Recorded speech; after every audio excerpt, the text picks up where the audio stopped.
যখন আমার স্বামী ৩ বছর পর কাজ শেষে ফিরে এলো, সে একা আসেনি। সে দরজা দিয়ে ঢুকলো, তার হাতে এক উপপত্নী আর পাশে ২ বছরের এক ছেলে, যার নাম সে দিয়েছে মাহিম। নিজের ছেলে বলে পরিচয় করিয়ে দিল। সে চাইলো আমি যেন চুপচাপ এই অপমান মেনে নেই। আমি কাঁদিনি, চিৎকার করিনি, মিনতিও করিনি, শুধু শান্তভাবে তার দিকে তাকালাম। আমি তাকে ডিভোর্সের কাগজ ধরিয়ে দিলাম। আর তারপর আমি এমন কিছু করলাম যা তার অহংকারকে এমন অনুতাপে বদলে দিল, যা সে সারা জীবন বয়ে বেড়াবে। আমার নাম মাহি, আমার বয়স ৩৯। ১৫ বছর ধরে আমি ইয়াসিনের স্ত্রী ছিলাম। আমরা ময়মনসিংহে থাকতাম একটি ২ তলা বাড়ি, যা আমি আমার মায়ের কাছ থেকে উত্তরাধিকার সূত্রে পেয়েছি। আমরা একসাথে সেই ইন্ডাস্ট্রিয়াল সাপ্লাই কোম্পানি চালাতাম, যা আমার বাবা মারা যাওয়ার পর আমার নামে ছিল। কাগজে কলমে সবসময় আমিই ছিলাম মালিক, কিন্তু বাস্তবে অনেক বছর ধরে ইয়াসিন এমন আচরণ করত যেন সব কিছুই তার। যখন সে ঢাকার কয়েকটি ওয়ার্কশপে কাজের চুক্তি নিল, সে বলেছিল কয়েক মাসের ব্যাপার, কিন্তু সেটা ৩ বছরে গড়ালো। আসা যাওয়া, ঠান্ডা ফোন কল, আর বারবার বানানো অজুহাত। এই মাসে আসতে পারবো না, অনেক কাজ, ফিরে এসে সব পুষিয়ে দেব। আমি অপেক্ষা করেছি, টাকা দিয়ে কর্মচারীদের বেতন দিয়েছি, তার মায়ের অসুস্থতায় পাশে থেকেছি, বাড়ি সামলেছি, বিল পরিশোধ করেছি, নিঃশব্দ জীবন মেনে নিয়েছি। কখনো টাকা পাঠাতো, কখনো না। আর ধীরে ধীরে সে আমার খবর নেওয়া বন্ধ করে দিল। সে ফিরে আসার ৬ মাস আগে থেকে আমার সন্দেহ শুরু হয়। কোনো ছবি দেখে না, কোনো সুগন্ধি দেখে না, সংখ্যা দেখে। প্রতি মাসে ঢাকার একটি ভাড়া বাড়িতে টাকা পাঠানো, একই শিশুদের ফার্মেসি থেকে বারবার কেনাকাটা, একটি প্রাইভেট ডে কেয়ারের খরচ। ইয়াসিন জানতো না আমি কোম্পানির প্রতিটি লেনদেন খতিয়ে দেখছি, কারণ আমার বাবা আমাকে শিখিয়েছিলেন ব্যবসা ভেঙে পড়ে আগে ছোট ছোট ভুলে। আমি কিছু বলিনি। একজন আইনজীবীর সাথে কথা বললাম, গোপনে একটি অডিট করালাম, সব ডকুমেন্ট হাতে নিলাম। আর তখনই জানলাম সেই ২ বছরে বেশি সময় ধরে আরেকটা জীবন চালাচ্ছে সেই টাকায়, যাকে সে অ্যাডভান্স বলতো। ফ্ল্যাট, গাড়ি, আসবাব, বীমা। আমার হাত কাঁপেনি। আমি শুধু অপেক্ষা করা বন্ধ করে দিলাম। সেপ্টেম্বরের এক মঙ্গলবার সন্ধ্যা ৭টা ২০ মিনিটে সে ফিরে এলো। গরমে দেয়াল যেন জ্বলছিল। বাড়ির সামনে একটা গাড়ি থামার শব্দ পেলাম। ভাবলাম কোনো সাপ্লায়ার এসেছে। দরজা খুললাম। প্রথমে তাকে দেখলাম, বয়স বেড়েছে, আত্মবিশ্বাস বেড়েছে যতটা তার প্রাপ্য না। তার পাশে এক স্বর্ণকেশী নারী, বয়স ৩০-এর কাছাকাছি, হাতে মাঝারি সাইজের সুটকেস, আর তাদের মাঝে একটি ২ বছরের ছেলে। প্লাস্টিকের ট্রাক আঁকড়ে ধরে দাঁড়িয়ে।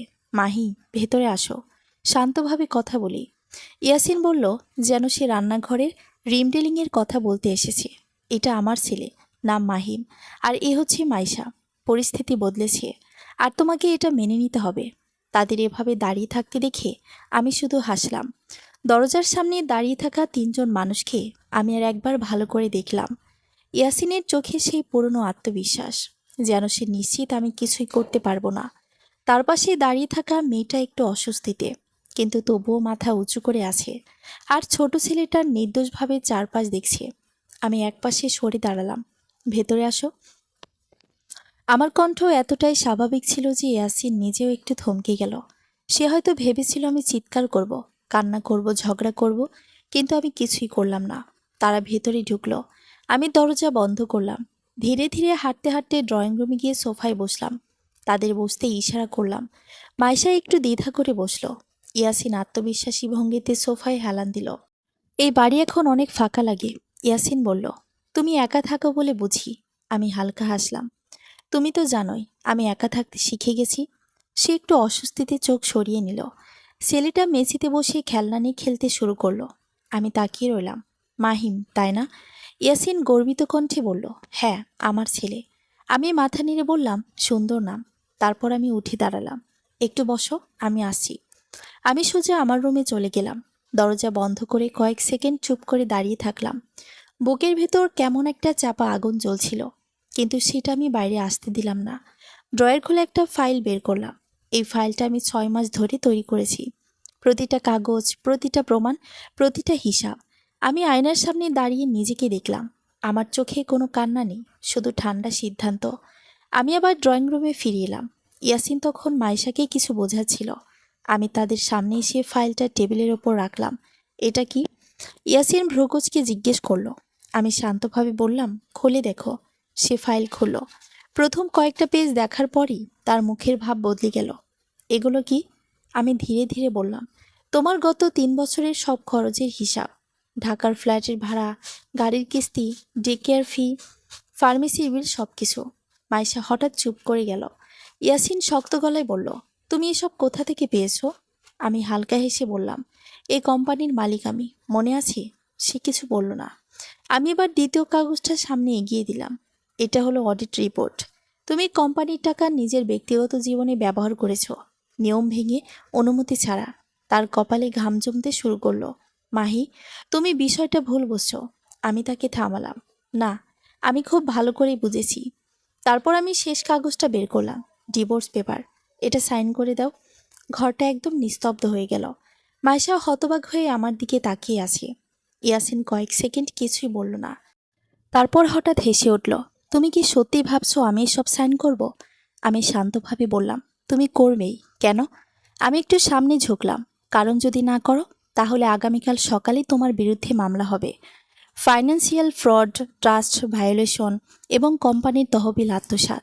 আমি প্রতিটা শব্দ খুব ধীরে বললাম, তোমার সব প্রমাণ আমার কাছে আছে। তার মুখ সাদা হয়ে গেল। মাইশা ফিসফিস করে বলল, ইয়াসিন, এটা কি সত্যি? সে কিছু বলল না। আমি এবার সোজা হয়ে বসলাম। আর একটা কথা, এই বাড়ি আমার নামে, এই কোম্পানি আমার। তুমি এখানে অতিথি হয়ে হিসেবেও থাকার অধিকার হারিয়েছ। সে দাঁড়িয়ে গেল। তুমি আমাকে বের করে দিচ্ছ? আমি বললাম, না, আমি শুধু তোমাকে মনে করিয়ে দিচ্ছি এটা কখনোই তোমার ছিল না। ছোট ছেলেটা ভয় পেয়ে মায়ের কাছে চলে গেল। মাইশার চোখে এখন স্পষ্ট আতঙ্ক। আমি তার দিকে তাকালাম। তুমি যদি এখানে থাকতে চাও, থাকতে পারো, কিন্তু একজন ভাড়াটে হিসেবে। আর তোমার স্বামীর সব ঋণ শোধ করার দায়িত্ব তোমার উপরও পড়বে।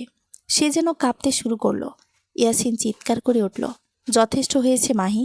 আমি ঠান্ডা কণ্ঠে বললাম, না, এখনো শুরুই হয়নি। তারপর আমি টেবিলের উপর একটা চাবি রাখলাম। এটা ঢাকার ফ্ল্যাটের ডুপ্লিকেট চাবি।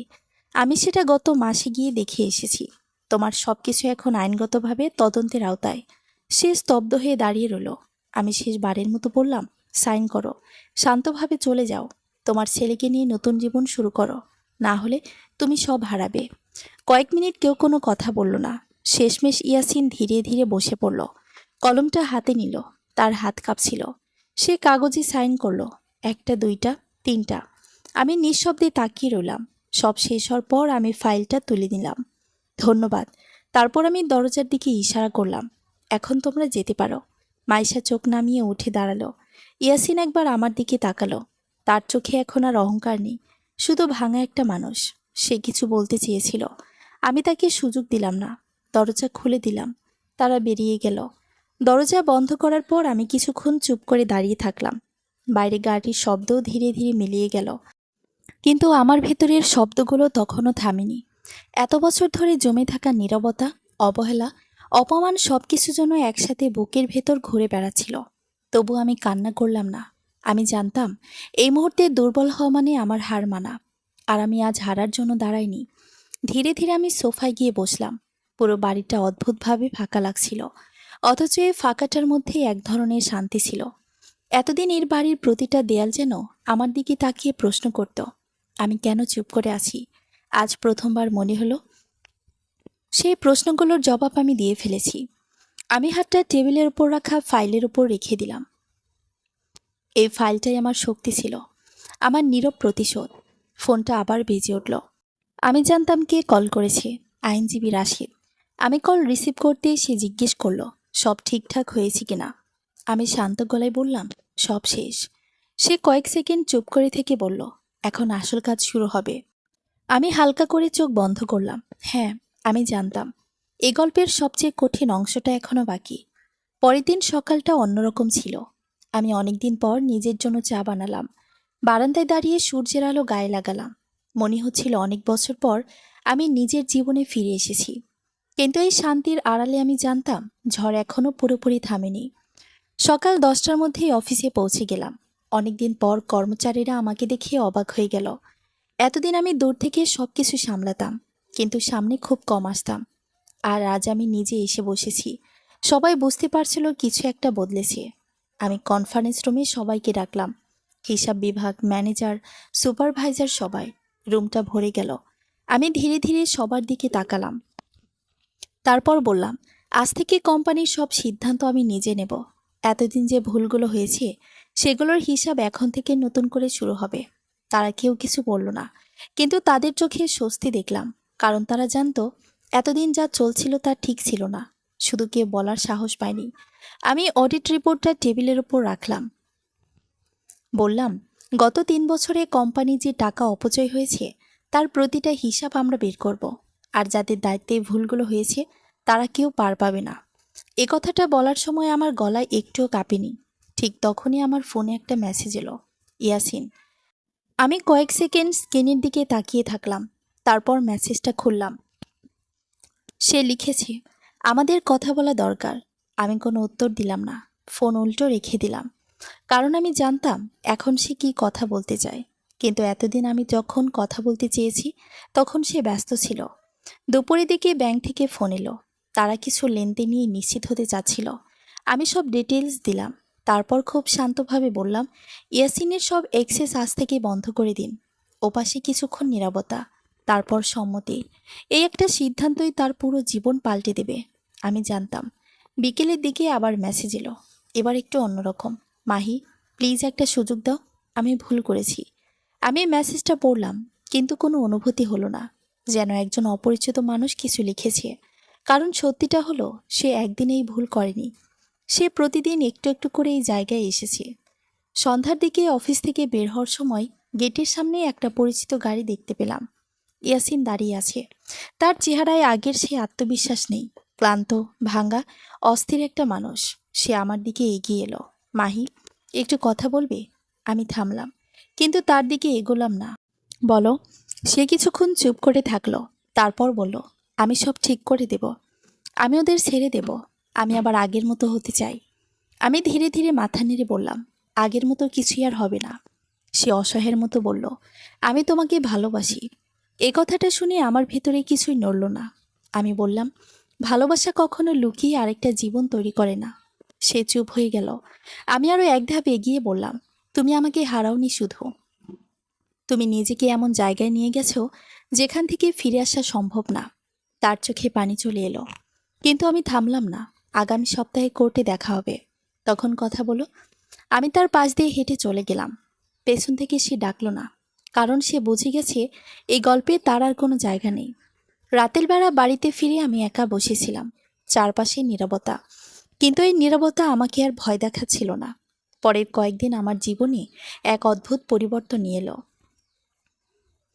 বাইরে থেকে দেখলে সবকিছু স্বাভাবিক মনে হলেও ভেতরে ভেতরে অনেক কিছু বদলে যাচ্ছিল। আমি এখন আর সেই আগের মাহি নই যে চুপচাপ সব মেনে নিত। প্রতিটা সিদ্ধান্ত এখন আমি নিজের জন্য নিচ্ছি। অফিসে প্রতিদিন সময় মতো যাচ্ছি, প্রতিটা ফাইল নিজে দেখছি, প্রতিটা লেনদেন যাচাই করছি। কর্মচারীদের চোখে আমি এক নতুন মানুষ হয়ে উঠছি, আর সেই চোখের ভরসাটা আমি স্পষ্ট বুঝতে পারছিলাম। অন্যদিকে ইয়াসিনের অবস্থা দ্রুত বদলাতে শুরু করলো। ব্যাংক অ্যাকাউন্টের অ্যাক্সেস বন্ধ হয়ে যাওয়ার পর থেকেই তার জীবন যেন হঠাৎ থমকে গেল। যেসব খরচ এতদিন সে সহজে সামলাতো, সেগুলো একে একে তার জন্য বোঝা হয়ে দাঁড়ালো। ঢাকার সেই ফ্ল্যাটের ভাড়া বাকি পড়তে শুরু করলো। গাড়ির কিস্তি থেমে গেল। ডে কেয়ারের বিল জমে উঠতে লাগলো।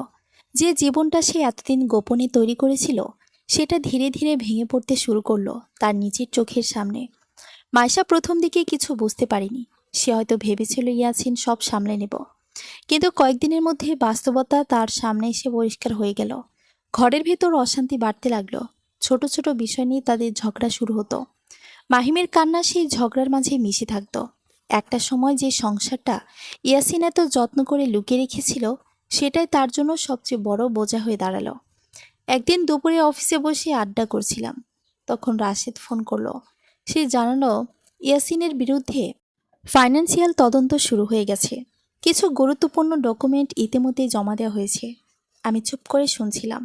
আমার ভেতরে কোনো আনন্দ ছিল না, কোনো দুঃখ ছিল না, শুধু একটা অনুভূতি ছিল, ন্যায় বিচার হচ্ছে। সেদিন বিকেলে আমি ইচ্ছে করেই ঢাকার সেই ফ্ল্যাটের সামনে গিয়ে দাঁড়ালাম। অনেকদিন ধরে যেটা শুধু কাগজে দেখেছি, আজ সেটা নিজের চোখে দেখতে চাইলাম।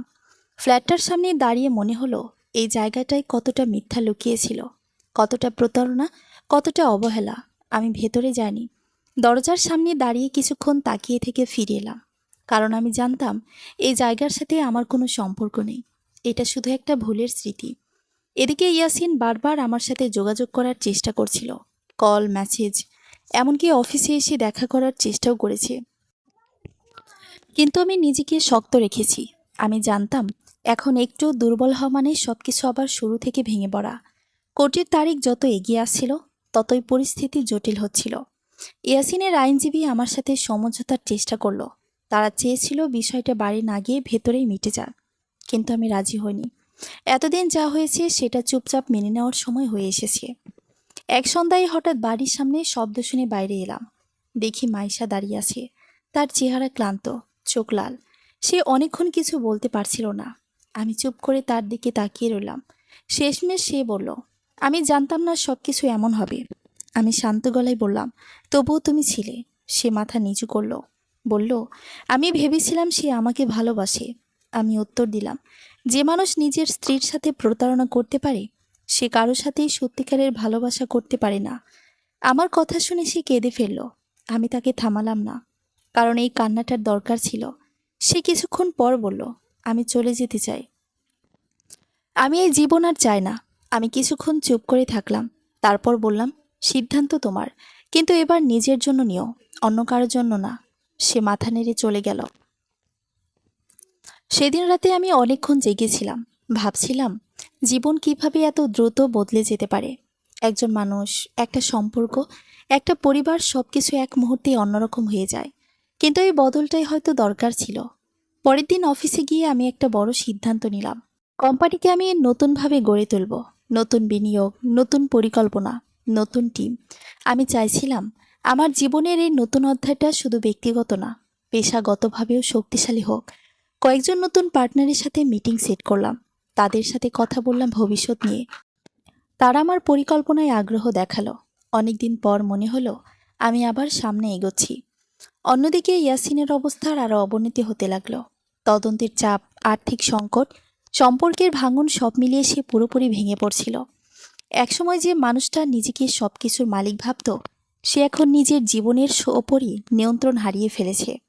কোর্টের দিন যত কাছে আসছিল, আমি তত শান্ত হচ্ছিলাম, কারণ আমি জানতাম আমি সত্যের পাশে আছি। আর সত্যকে প্রমাণ করার জন্য আমার কাছে যথেষ্ট শক্তি আছে। এই পুরো সময়ে আমি একটা জিনিস খুব ভালো করে বুঝেছি, কাউকে হারানো সবসময় ক্ষতি না, কখনো কখনো এটা মুক্তি। আর ইয়াসিন কখনো বুঝতে পারেনি সে শুধু একটা স্ত্রীকে হারায়নি, সে এমন একজন মানুষকে হারিয়েছে যে তার পাশে থাকলে তাকে সারা জীবন আগলে রাখত। কোর্টের দিনটা আসার আগের রাতটা অদ্ভুতভাবে শান্ত ছিল। আমি বারান্দায় বসেছিলাম, হাতে এক কাপ চা। আকাশটা পরিষ্কার, বাতাসে হালকা শীতের ছোঁয়া। এতদিন ধরে যে ঝড়টা আমার জীবনে চলছিল, মনে হচ্ছিল তার শেষ প্রান্তে এসে দাঁড়িয়েছি। কিন্তু এই শেষটা কেমন হবে সেটা আমি জানতাম না। পরের দিন সকালে খুব সাধারণভাবে প্রস্তুত হলাম। কোনো বাড়তি সাজগোজ না, কোনো আবেগের প্রকাশ না। আমি শুধু নিজেকে শক্ত করে নিয়েছিলাম, কারণ আজ শুধু একটা সম্পর্কের শেষ না, আজ একটা অধ্যায়ের শেষ। কোর্টে পৌঁছে দেখি ইয়াসিন আগে এসেছে, তার পাশে তার আইনজীবী। কিন্তু আছি একা, মাইশা নেই, আর মাহিমও নেই। আমি সেটা লক্ষ্য করলাম। আমি ভেতরে হালকা একটা স্বস্তি কাজ করলো, কারণ আমি জানি ওই ছোট্ট শিশুটাকে এই পরিস্থিতির মধ্যে পড়তে হোক। সে তো কিছুই বোঝে না, তার কোনো দোষ নেই। কোর্টরুমে ঢোকার পর সবকিছু খুব নিয়ম মেনে এগোতে লাগলো। কাগজপত্র, প্রমাণ, হিসাব, সবকিছু একে একে সামনে আসতে থাকলো। আমার আইনজীবী খুব পরিষ্কারভাবে সবকিছু উপস্থাপন করছিলেন। ইয়াসিনের মুখের দিকে আমি একবারও তাকাইনি, কারণ আমি জানতাম এই মুহূর্তে আমার মন দুর্বল করা যাবে না।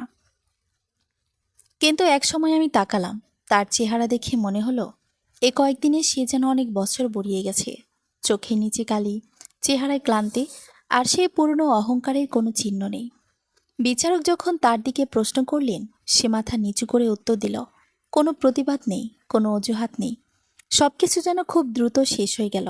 ডিভোর্স মঞ্জুর হলো, কোম্পানির সম্পূর্ণ মালিকানা আমার হাতে রইল, এবং ইয়াসিনকে তার আর্থিক অনিয়মের জন্য ক্ষতিপূরণ দিতে বলা হলো। কোর্টরুম থেকে বের হওয়ার সময় আমি থামলাম না, সোজা বের হয়ে এলাম। কিন্তু পেছন থেকে একটা কণ্ঠ আমাকে থামালো, মাহি। আমি দাঁড়ালাম, কিন্তু ঘুরলাম না। সে ধীরে ধীরে কাছে এসে বলল, আমি সব হারিয়ে ফেলেছি। আমি শান্ত গলায় বললাম, তুমি নিজেই হারিয়েছ। সে কিছুক্ষণ চুপ করে থাকলো। তারপর খুব নিচু স্বরে বলল, মাহিমের কোনো দোষ নেই। এই কথাটা শুনে আমি ধীরে ধীরে ঘুরলাম। প্রথমবারের মতো তার চোখে তাকালাম। আমি বললাম, আমি জানি। সে বলল, আমি যেন ও কষ্ট পাক। আমি কিছুক্ষণ চুপ করে থাকলাম। তারপর বললাম, তাহলে অন্তত এখন থেকে একজন ভালো বাবা হওয়ার চেষ্টা করো।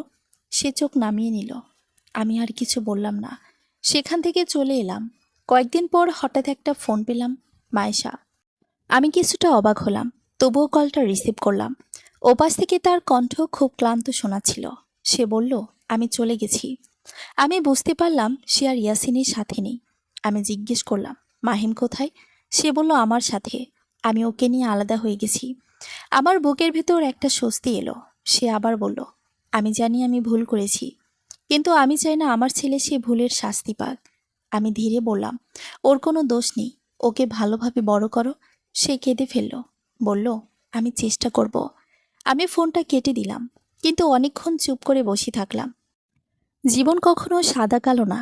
এখানে ভুল আছে, শাস্তি আছে, কিন্তু এর মাঝেও কিছু নির্দোষ মানুষ থাকে যাদের রক্ষা করা সবচেয়ে জরুরি। সেদিন বিকেলে আমি এতিমখানায় গেলাম। অনেকদিন ধরে পরিকল্পনা ছিল, কিন্তু সময় পাইনি। ছোট ছোট বাচ্চাদের দেখে মনে হলো পৃথিবীতে কষ্ট আছে, কিন্তু ভালোবাসাও আছে। আমি সিদ্ধান্ত নিলাম, আমার জীবনটা একটা অংশ আমি তাদের জন্য রাখব। কারণ আমি জানি হারানোর অনুভূতি কেমন।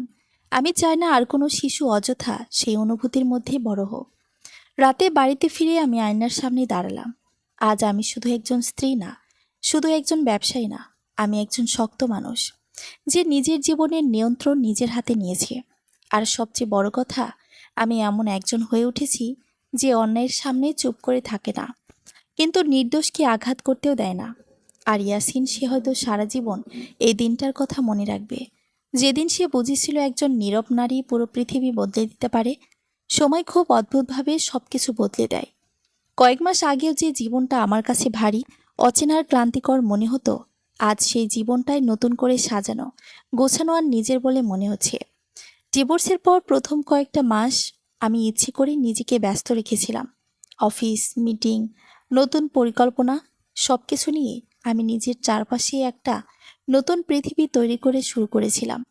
কিন্তু ধীরে ধীরে বুঝলাম, শুধু কাজ দিয়ে জীবন পূর্ণ হয় না, নিজের ভেতরের জায়গাটাকেও ঠিক করতে হয়। একদিন খুব ভোরে ঘুম ভেঙে গেল, কোনো কারণ ছাড়াই। জানালার পাশে গিয়ে দাঁড়ালাম। সূর্য উঠছিল। সেই আলোটা আমার ঘরের ভেতর ঢুকে পড়ছিল ধীরে ধীরে। আমি অনেকদিন পর নিজেকে খুব হালকা লাগছিল। কোনো অপেক্ষা নেই, কোনো ভয় নেই, কোনো অনিশ্চয়তা নেই। আমি বুঝলাম আমি মুক্ত। অফিসে এখন সব কিছু অনেক গোছানো, নতুন পার্টনারশিপ, নতুন ক্লায়েন্ট, আর সবচেয়ে বড় কথা, একটা স্বচ্ছ পরিবেশ। কর্মচারীরা এখন আমার সামনে স্বাচ্ছন্দ্যে কথা বলে, সিদ্ধান্ত নেয়, পরামর্শ দেয়। আমি শুধু একজন মালিক না, আমি একটা তাদের টিমের অংশ হয়ে গেছি। একদিন মিটিং শেষ করে বসেছিলাম, তখন হঠাৎ মনে হলো, এই কোম্পানিটা শুধু ব্যবসা না, এটা আমার বাবার স্বপ্ন, আমার মায়ের বিশ্বাস, আর আমার নিজের লড়াইয়ের ফল। আমি সেদিন একটা নতুন সিদ্ধান্ত নিলাম। আমি কোম্পানির একটা অংশ সামাজিক কাজের জন্য ব্যবহার করব। শুধু লাভের জন্য না, মানুষের জন্য কাজ করব।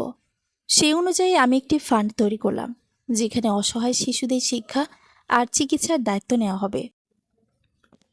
প্রথম দিন যখন কয়েকজন শিশুকে সাহায্য করলাম, তাদের হাসি দেখে আমার মনে হলো আমি সত্যি কিছু একটা ঠিক করছি। এদিকে মাঝে মাঝে ইয়াসিনের খবরও কানে আসে। সে এখন অনেকটাই চুপচাপ জীবন কাটাচ্ছে। এর মতো কোনো বড় স্বপ্ন, বড় পরিকল্পনা নেই। সে নিজের ভুলের বোঝা নিয়েই বেঁচে আছে।